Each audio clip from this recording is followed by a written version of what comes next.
In the lightest weight category at the 76 Olympics in Montreal, no one expected much from Cuban judoka Hector Rodriguez, bronze medalist at the 73 World Championships. Meanwhile, Rodriguez steadily worked his way to the final, often throwing his opponents with uchimata, a technique he picked up while training in North Korea. He saw a player there using that technique and vowed to master it himself. He worked hard on it, and in Montreal, it had become his tokui-waza.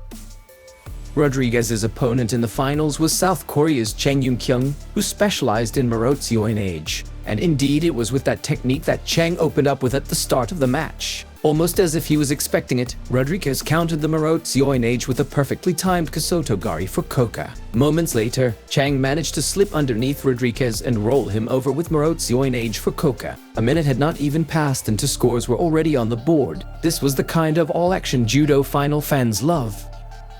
With the scores even, Rodriguez tried to get ahead with uchigari. This time, it was Chang who was prepared for the attack and countered Rodriguez so effectively. He had the Cuban in the air. It was only Rodriguez's agility that allowed him to avoid conceding a score.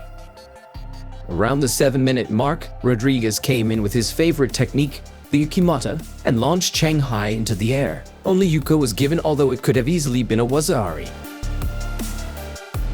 Chang attacked relentlessly with morote-seoi-nage, putting Rodriguez on the defensive. At one point, upon hitting the ground while evading yet another morote-seoi-nage attempt, Rodriguez seemed to have injured himself. The medic ended up wrapping his torso with bandages and play was allowed to continue. It was only later that Rodriguez revealed he had gotten injured during training in the lead-up to the games.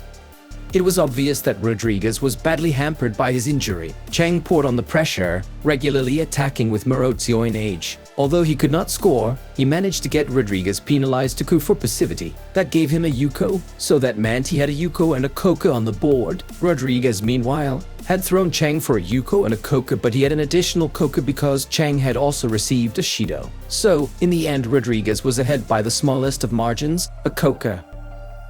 The referee, who seemed confused, initially gave the match to Chang, who raised his arms into the air to celebrate. He seemed to want to get off the mat as soon as possible, but the referee quickly corrected his mistake and awarded the victory to Rodriguez, who became Cuba's first ever Olympic judo gold medalist.